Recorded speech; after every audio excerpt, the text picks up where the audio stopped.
Masonería o francmasonería. Para algunos, la palabra sugiere un club social inofensivo con cierto gusto por los espectáculos pomposos. Otros imaginan una conspiración siniestra con juramentos sangrientos y una red secreta de hombres poderosos e influyentes. Increíblemente poderosos en su momento, los masones o francmasones tuvieron un papel crucial en el nacimiento de las naciones.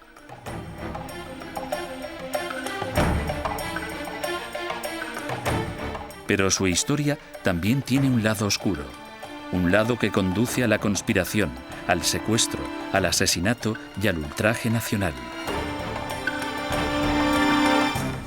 A continuación, una serie de narraciones desvelan la apasionante historia de la hermandad secreta de los masones.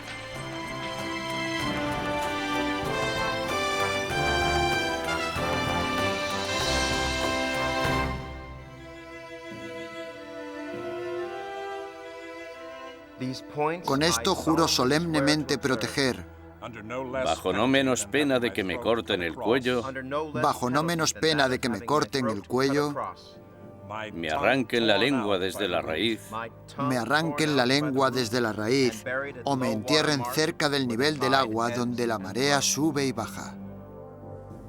Todos los que se unían a la hermandad de los masones hacían este juramento. 14 presidentes de los Estados Unidos lo hicieron, y entre ellos Gerald Ford, Harry Truman, Franklin D. Roosevelt, Andrew Jackson y George Washington. A lo largo de la historia americana, hombres poderosos y de gran influencia han pertenecido a la hermandad de los masones. La fraternidad jugó un papel muy importante, pero muy poco conocido en la mismísima Revolución Americana. Los símbolos de los francmasones están por todas partes. El monumento a Washington está repleto de piedras que contienen inscripciones masónicas, y el Capitolio de los Estados Unidos tuvo una inauguración masónica. Vemos símbolos masónicos en los billetes de dólar actuales. La francmasonería es una organización de orígenes misteriosos. Tradicionalmente se ha conocido como una fraternidad de hombres ligados a juramentos y rituales secretos, cuyos objetivos eran mejorar la moralidad y fomentar la hermandad a través de la historia.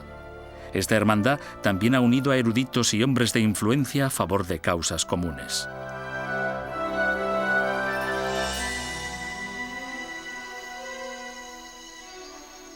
El compromiso decisivo de los francmasones empezó con la fundación de los Estados Unidos. En una noche de diciembre de 1773, un grupo de patriotas disfrazados de indios abordaron los barcos atracados en el puerto de Boston. Lanzaron al mar baúles de té británico como protesta por los altos impuestos que Inglaterra aplicaba a las colonias americanas. Lo que pasó a conocerse como la fiesta del té de Boston acabó por conducir al inicio de la Guerra de Independencia de América. Muchos eruditos creen que los masones estuvieron involucrados en la fiesta del té. Los hermanos se reunían en la taberna de Green Dragon, donde es más que probable que planearan el golpe. Su antiguo líder fue Paul Revere, un artista patriota que realizó este grabado de la masacre de Boston.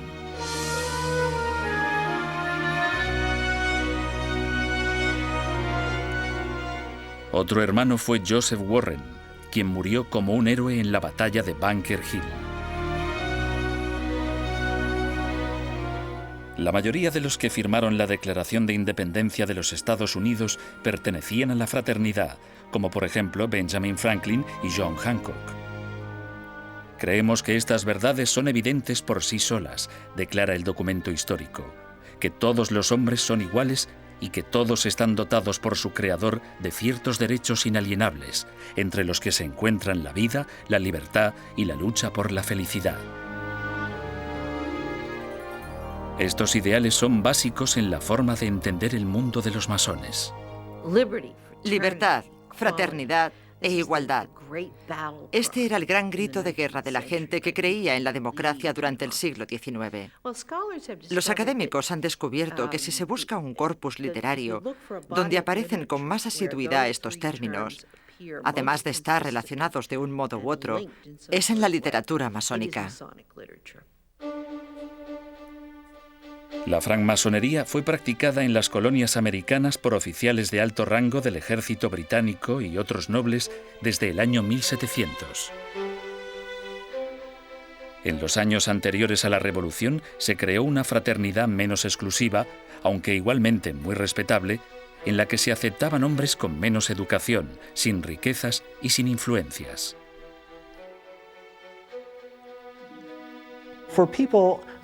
Para la gente de menos clase social, la masonería habría supuesto la tentación de subir en la escala social. De hecho, la mayoría de los hombres que se convirtieron en masones durante el período revolucionario no habrían soñado jamás en llegar a un nivel social tan alto. Un joven llamado George Washington deseaba conseguir todos esos beneficios. Su hermano mayor acababa de morir y a sus 20 años intentaba abrirse camino en el mundo. Fue entonces cuando se unió a los francmasones. Esto era algo muy común durante los inicios de la masonería. Era un buen lugar para que los jóvenes encontraran su sitio en la comunidad. Mucho después, como comandante del ejército revolucionario, Washington asistió a las iniciaciones de sus oficiales en la hermandad. Dentro de su tienda de campaña, el tambor del regimiento se convirtió en un altar. Sobre él yacían los tres grandes símbolos de la masonería: la Biblia, la brújula y la escuadra. Casi la mitad de todos los oficiales del ejército americano fueron masones. Las joyas masónicas se llevaban como medallas. Pero ser francmasón significaba mucho más que contactos, pomposidad y posición social. La hermandad era la familia lejos de casa para los hombres cuyas vidas habían sido desarraigadas por la guerra. La masonería también proporcionaba la esperanza de que si caías en manos del enemigo, recibirías mejor trato.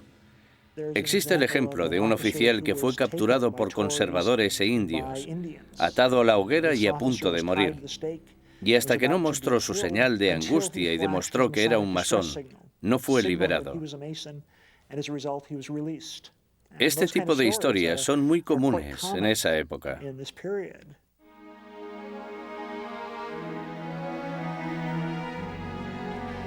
¿Qué era lo que unía tanto a los hermanos?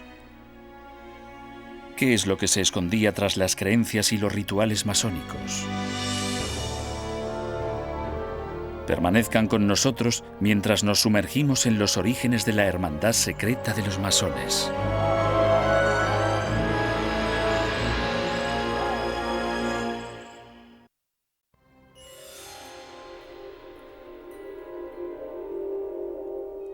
Aunque los masones solían aparecer cada vez con más frecuencia en la vida pública, sus rituales se seguían celebrando a puerta cerrada, manteniéndose en secreto para todos, menos para los iniciados.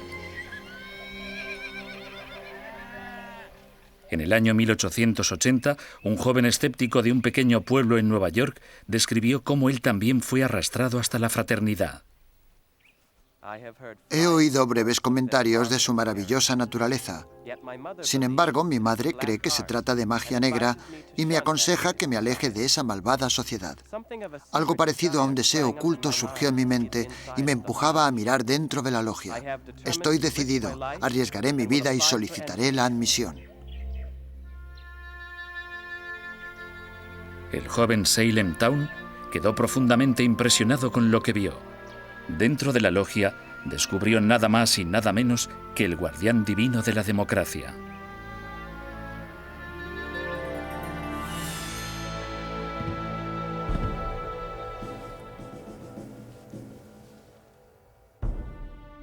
Para poder asegurar la obtención de dichos privilegios, ¿estás dispuesto a jurar solemnemente que mantendrás inviolados los secretos y misterios de la orden? Lo estoy. Di tu nombre y repite después de mí. Yo, Henry Smith, Yo, Henry Smith, en presencia del gran arquitecto del universo y de su notable y venerable logia autorizada, todos los hombres que se convertían en masones participaban en este extraño rito. Algunas de sus características tienen casi 700 años de antigüedad. Las señales y las contraseñas tienen sus orígenes en las prácticas de los masones constructores medievales que construyeron los grandes castillos y catedrales de Europa. Como los grandes artesanos, pertenecían a una unión comercial o gremio donde los secretos del oficio se guardaban con mucho recelo. Si querías demostrar que eras un auténtico miembro del gremio, tenías que tener una palabra o un encaje de manos especial. No podías anotar nada porque estaba prohibido escribir. Por lo tanto, el secretismo consistía en mantener el control de calidad por encima de las habilidades de sus miembros y también en una cierta forma de cerrar el establecimiento.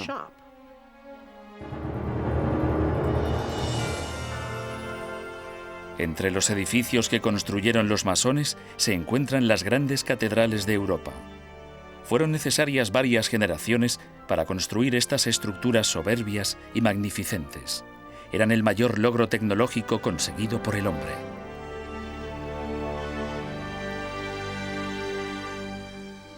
Con todo, a finales del siglo XVII, este gremio medieval sufrió una profunda y misteriosa transformación.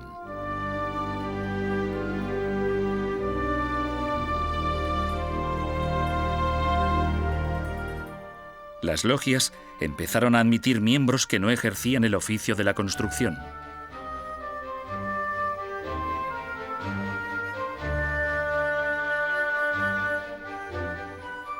La sociedad empezó a centrarse en ideales espirituales y éticos, y las herramientas de los masones se convirtieron en símbolos de un estilo de vida iluminado. Las escrituras sagradas rigen nuestra fe, la escuadra regula nuestras acciones y el compás nos mantiene dentro de nuestra debida relación con la humanidad. Las luces menores son el sol, que gobierna el día, y la luna, que gobierna la noche. Convertirse en un masón se entendía ahora como el viaje metafórico de la oscuridad a la luz. Habiendo permanecido en un estado de oscuridad, ¿cuál es, en la situación presente, el mayor deseo de tu corazón? Luz. Estos rituales se celebraron por primera vez durante la era de la Iluminación, época en la que el rígido, jerárquico y religioso modo de entender el mundo empezaba a desmoronarse. La francmasonería no se decantaba por ningún credo religioso específico, pero sí ponía especial énfasis en la fraternidad, el honor y el amor por el prójimo. Los francmasones parecían haber adoptado este lenguaje de la Iluminación más que cualquiera de las demás sociedades voluntarias que se creaban. Esto significaba que estabas abierto a nuevas ideas, que te interesabas por la ciencia nueva y que eras religioso, aunque no fanático. También significaba que eras capaz de distinguir entre, digamos, lo razonable y la superstición. Aunque parezca extraño, esta sociedad ultrarracionalista empezó a inventar un pasado quimérico y místico.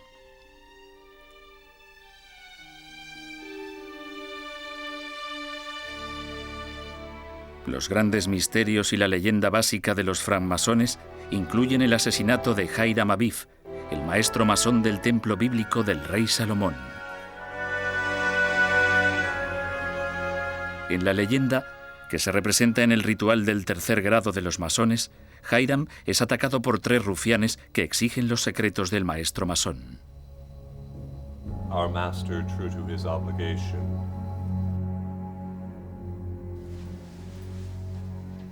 El tercer rufián, armado con su pesada maza, le golpeó violentamente en la frente y cayó inerte a sus pies.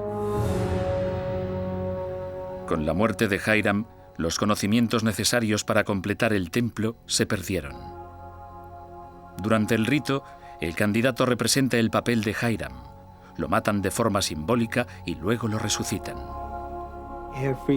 Si pensamos en nosotros como templos inacabados, encontrar la palabra perdida sería como ser capaz de encontrar el punto de unión entre nuestra deidad y nosotros mismos.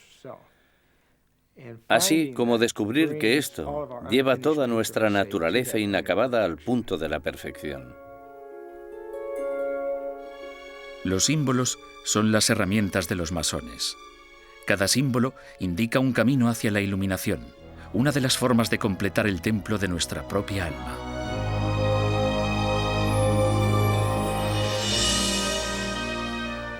Durante los años posteriores a la Revolución Americana, decenas de miles de hombres que perseguían el prestigio de la fraternidad se sometieron a los rituales masónicos. A lo largo de los años, los francmasones adquieren un poder extraordinario como defensores y clérigos de la nueva República Americana.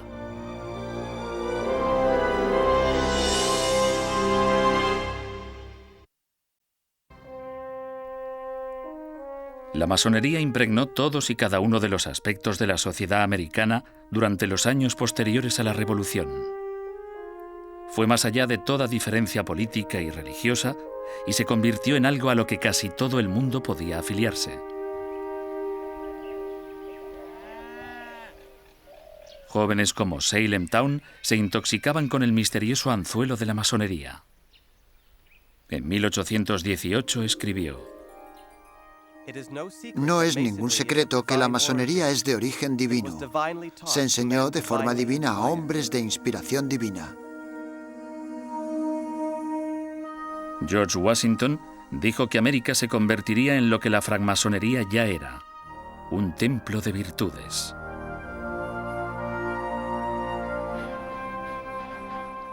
Docenas de templos o edificios públicos fueron bendecidos por los masones.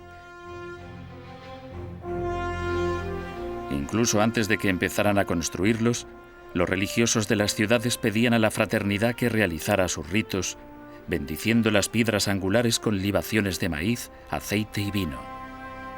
De este modo, los masones actuaban como los clérigos superiores de la nueva república.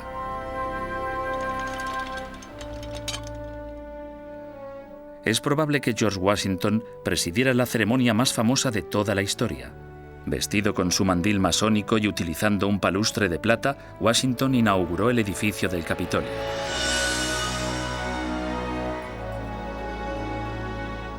Por aquel entonces, los Estados Unidos tenían tan solo 17 años de historia. Toda la población podría adaptarse con facilidad a una ciudad moderna como Nueva York, mientras que la mitad oeste del país se veía como un desierto inhabitable.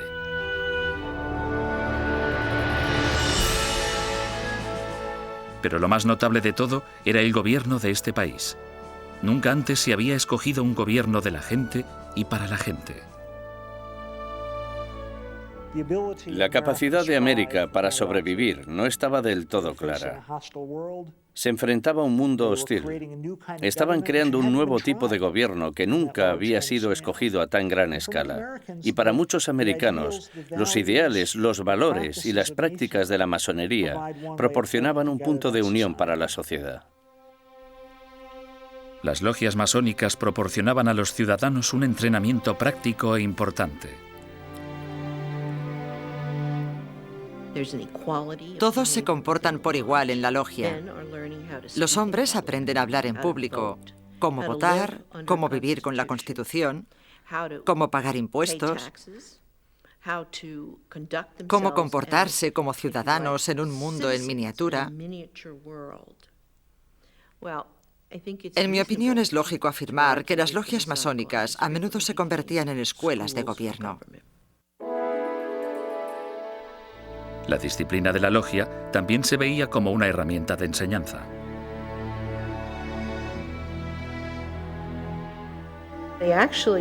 Tenían lo que ellos llamaban tribunales. Podían llevar ante el tribunal a un hermano y discutir con él su comportamiento. Le habían visto entrando y saliendo de un prostíbulo. ¿Qué quería decir eso? Leer este tipo de informes siempre me deja sorprendida. hacen que te preguntes, ¿por qué querrían esos hombres someterse voluntariamente a esa clase de disciplina? En mi opinión, creo que es el deseo de mejorarse a uno mismo.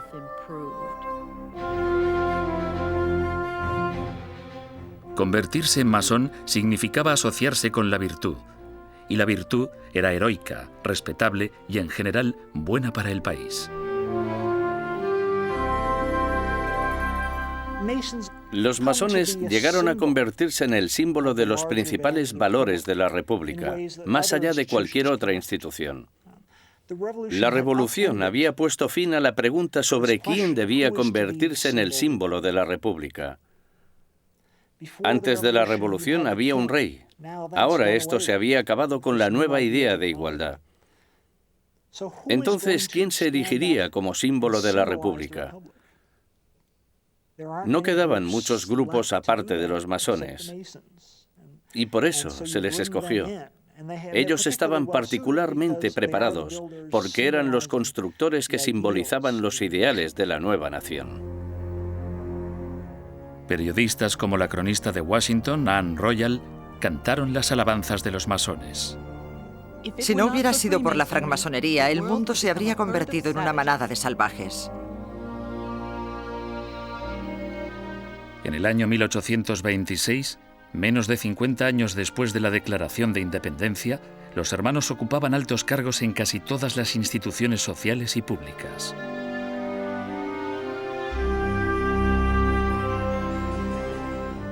En medio de su extraordinario poder y popularidad, emergió el lado oscuro de la orden secreta de los francmasones. A continuación, descubrirán cómo un plan para proteger los secretos de los masones acabó conduciéndoles a su caída.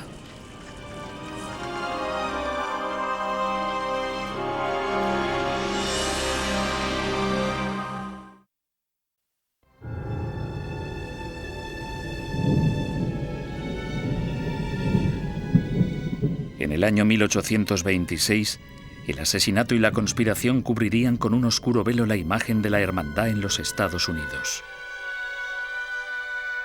A estas alturas, casi todas las ciudades de América tenían una logia, y todas las logias contaban con figuras destacadas del gobierno y de los negocios entre sus miembros. Pero el poder generó arrogancia, y la arrogancia condujo a actos obscuros. En Batavia, Nueva York, un disgustado masón llamado William Morgan planeaba publicar un libro con los secretos de la hermandad.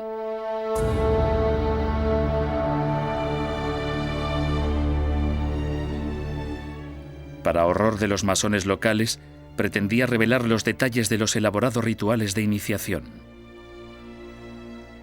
Morgan era un masón albañil de profesión, un hombre de familia, y llegó a capitán del ejército.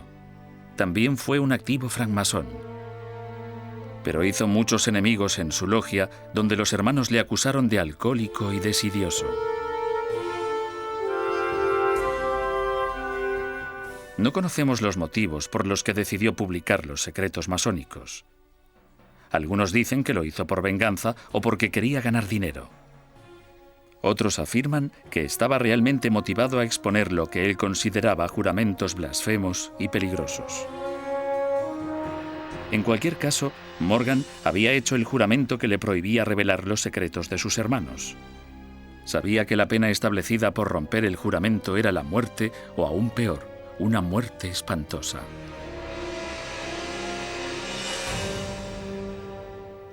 Con esto juro solemnemente proteger, bajo no menos pena de que me corten el cuello, bajo no menos pena de que me corten el cuello, me arranquen la lengua desde la raíz, me arranquen la lengua desde la raíz o me entierren cerca del nivel del agua donde la marea sube y baja.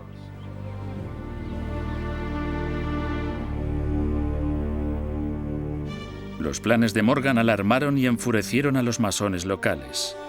Uno de los hermanos francmasones, que más tarde renunció a la hermandad, escribió: nunca vi hombres tan exaltados en mi vida. Parecía que actuaban bajo las más poderosas pasiones y emociones. Los masones, considerados como los pilares virtuosos de la comunidad, pusieron entonces un inquietante anuncio en los periódicos. Para obtener cualquier información en relación a Morgan, podéis acudir a la logia masónica de esta población. Morgan es considerado un embaucador y un hombre peligroso. Hay gente que se alegraría de ver a este capitán Morgan. 9 días después, 3 masones acompañados por un alguacil irrumpieron en la casa de Morgan y le detuvieron con acusaciones falsas. Registraron todos sus papeles y cogieron todos los manuscritos que encontraron. Morgan fue liberado poco después, pero esto fue solo el principio de sus problemas.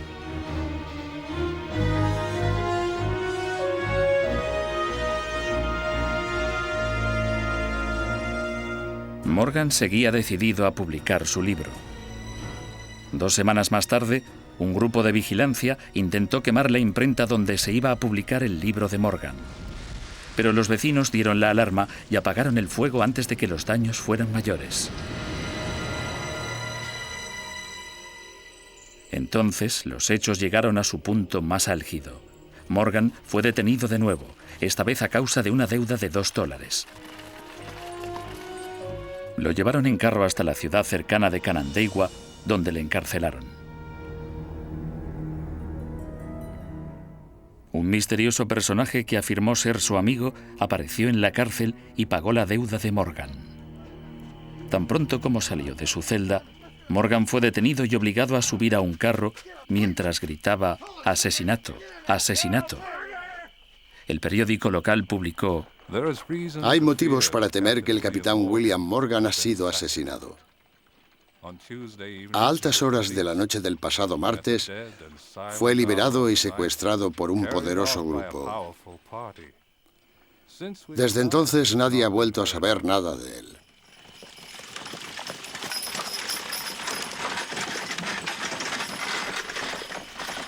El secuestro de Morgan provocó escalofríos por toda la ciudad. Las agrupaciones de ciudadanos hicieron un llamamiento a la acción. Para el público, aquellos que no aprueben el secuestro y el alejamiento de su mujer e hijos de un hombre no hallado culpable de ningún crimen son llamados a reunirse en los juzgados a las 12 de la noche para adoptar las medidas que se consideren apropiadas.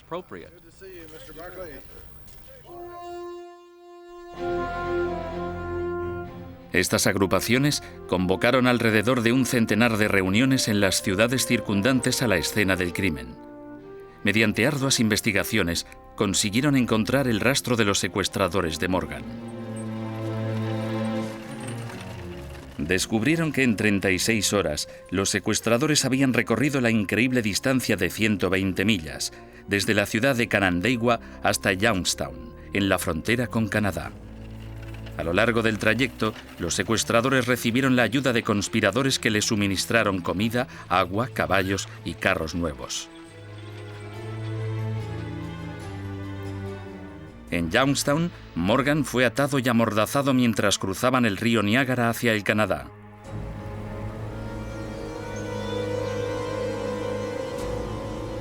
Pero los masones canadienses rechazaron hacerse cargo de él. Los secuestradores de Morgan se estaban quedando sin opciones. Hay indicios que sugieren que le mataron y que sumergieron su cuerpo en el río Niágara.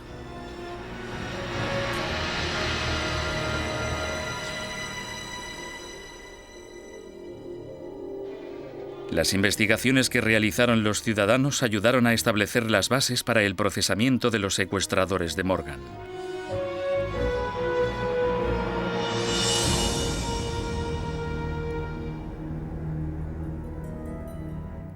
Dos docenas de masones locales fueron detenidos y acusados. Centenares de personas testificaron en al menos 18 juicios distintos. Sin embargo, durante el proceso, los hermanos con influencias utilizaron sus poderes para bloquear la justicia. Los masones de Nueva York dieron dinero a 2 conspiradores para que les ayudaran a escapar de Nueva Orleans.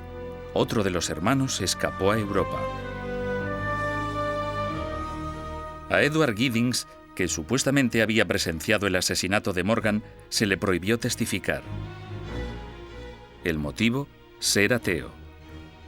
El juez decidió que cualquiera que no creyera en un ser supremo no podía ser un testigo válido. En los 5 condados donde se realizaron los juicios, todos los sheriffs resultaron ser masones. La mayoría utilizaron su cargo para seleccionar colegas masones como jurado. Existía una decisión tácita por parte de los masones de corromper el proceso judicial. Este hombre trabajaba para Eli Bruce, uno de los principales conspiradores. Y lo que le dijo a su diputado fue que escogiera un jurado en el que las 3/4 partes fueran masones. Así ayudarían a que el veredicto del jurado no fuera en contra de los intereses de la masonería. El extraordinario esfuerzo por corromper el proceso fue resumido por la Fiscalía. Los testigos han sido escondidos, sobornados e informados del proceso a seguir. Estos hechos indican la existencia de una amplia conspiración cuyo objetivo es encubrir y liberar del castigo a los responsables de la ofensa sobre William Morgan. Nunca encontraron a Morgan, ni vivo ni muerto. 26 hombres fueron acusados de crímenes relacionados con esta desaparición. Sin embargo, solo 6 acudieron al juicio y solo 4 fueron condenados por secuestro. Se descubrió que el sheriff Eli Bruce había sido el principal conspirador. Tuvo una condena de tan solo 30 meses. El fiscal concluyó que a Morgan lo llevaron el 19 de septiembre al río Niágara por la noche y lo sumergieron. Aunque las evidencias son suficientes para satisfacer la opinión humana, no son suficientes para esclarecer legalmente y con certeza el asesinato de Morgan. Los masones habían ganado la batalla, eludiendo con éxito los cargos por el asesinato de William Morgan. Sin embargo, la hermandad perdería la guerra. La obstrucción de la justicia por parte de los masones más destacados tuvo repercusiones negativas. Ante la creciente oposición ciudadana, los poderosos y dominantes masones se convierten en los parias del país que ayudaron a fundar.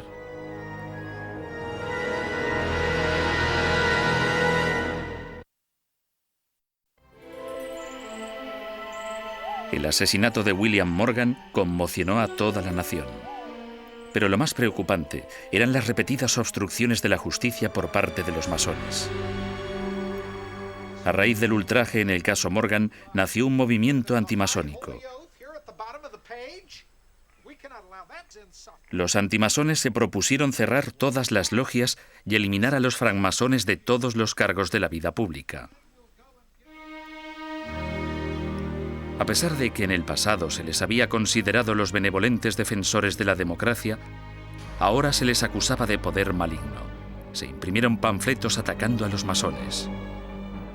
Los masones tienen una vergonzosa y perniciosa influencia sobre nuestro sistema político y comercial. Las señas y los encajes de manos ejercen su jurado oficio cabalístico en incontables lugares. La oposición se esparció por todo el noroeste, alimentada por los periódicos. Alrededor del año 1830, ya había más de 100 periódicos en el país dedicados a la antimasonería. De hecho, 1 de cada 8 periódicos era un periódico antimasónico.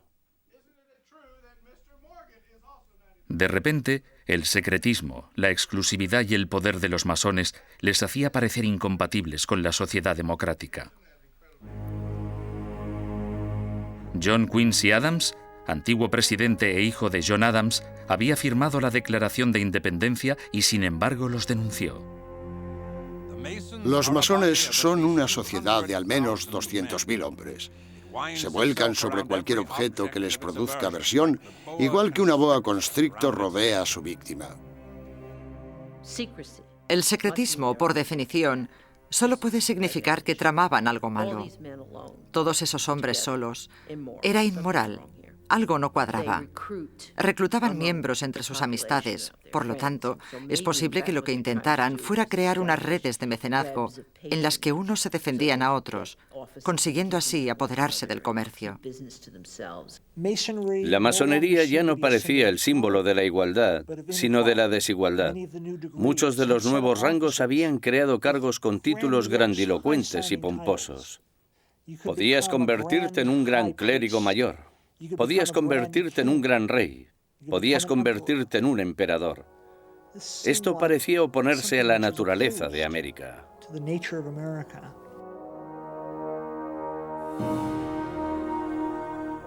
Los antimasones afirmaban que los rituales ancestrales de los masones eran de inspiración demoníaca, sobre todo en relación al uso de sangrientos juramentos. Que me corten el cuello, que me arranquen la lengua desde la raíz. Que me corten el cuello, que me arranquen la lengua desde la raíz. Y que me entierren cerca del nivel del agua. Y que me entierren cerca del nivel del agua. Citando juramentos como este, los antimasones afirmaban que estaban comprometidos en una lucha por el alma de América, una batalla entre el bien y el mal.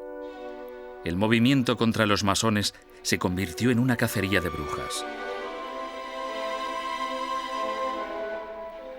Sus demonios eran acusados desde el púlpito. Es el demonio y sus descendientes los que reinan en el pozo sin fondo. Abandonad la masonería en el nombre de Dios y salid de Babilonia. Los masones se defendieron, negaron todos los cargos que se les imputaban y afirmaron que toda esa estúpida retórica era simplemente una técnica barata de los políticos para conseguir votos. El periódico The Albany Evening Journal lo resumía de esta manera. Por primera vez desde que se declarara nuestra gloriosa independencia, por fin alguien hace un esfuerzo deliberado por renovar los tiempos en que los hombres eran quemados en las hogueras por sus creencias religiosas. Los antimasones no solo iniciaron una cacería de brujas, fundaron el tercer partido de la política americana, el primero con éxito. Se dedicaba en exclusiva a eliminar los masones de la vida pública. La antimasonería política empezó en la zona de Nueva York, donde Morgan fue secuestrado. Los ciudadanos de 3 ciudades prometieron denegar sus votos a cualquier candidato que no condenara los ultrajes contra Morgan.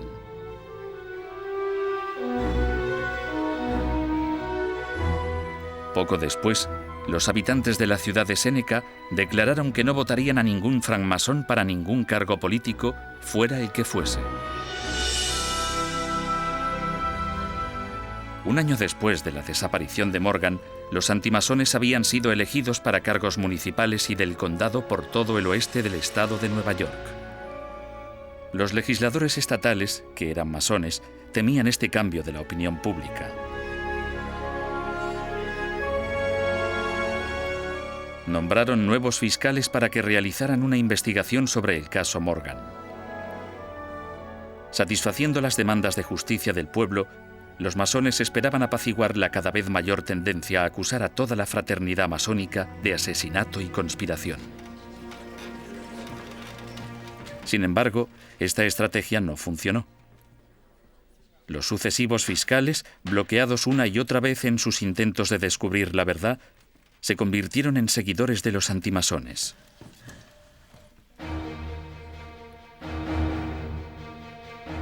Alejada de toda restricción, la antimasonería se esparció como el fuego. Los antimasones decidieron fundar su propio partido político nacional e independiente, separándose así de los republicanos y los demócratas. Los antis fueron también el primer partido político dedicado a un solo aspecto: la destrucción total de la francmasonería.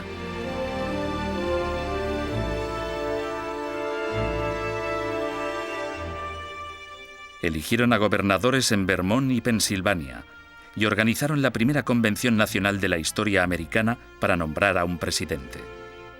Su candidato obtuvo un respetable 8% de los votos en las elecciones generales. La campaña antimasónica devastó la hermandad que se había visto a sí misma como el guardián de la democracia. Antaño poderosos y ahora denigrados, se denegó el acceso a los cargos públicos a los francmasones. Todos los hombres respetables dejaron de tener contacto con la hermandad. El número de masones en América desciende drásticamente. Vermont se ve forzado a abandonar su gran logia, su cuerpo estatal. Illinois y Michigan, sus respectivas logias, se derrumban. Han desaparecido. En el estado de Nueva York, al menos 3/4 partes de las logias dejan de reunirse. Este es un movimiento extraordinario, un movimiento que ha acabado con una institución que antes del 1826 parecía inexpugnable. Y sin embargo ha sucedido.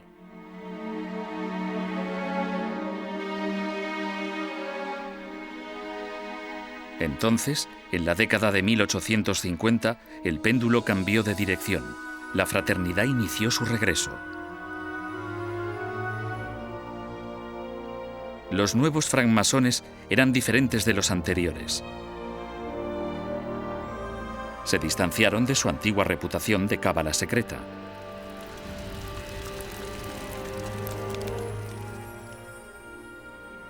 Las nuevas logias masónicas funcionaban principalmente como clubes sociales sin las pretensiones de inspiración divina ni poder político que las habían caracterizado en el pasado.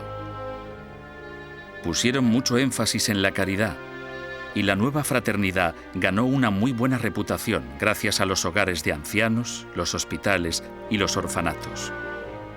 Mucho antes de la seguridad social, la caridad de los masones se convirtió en el último recurso de muchos pobres y sin techo.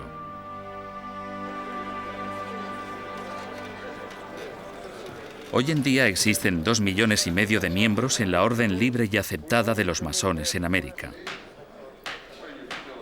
Para algunos, las logias son lugares para la amistad y la fraternidad, donde hombres de buena voluntad unen sus fuerzas en proyectos caritativos. Para otros, existe otro significado mucho más profundo y escurridizo.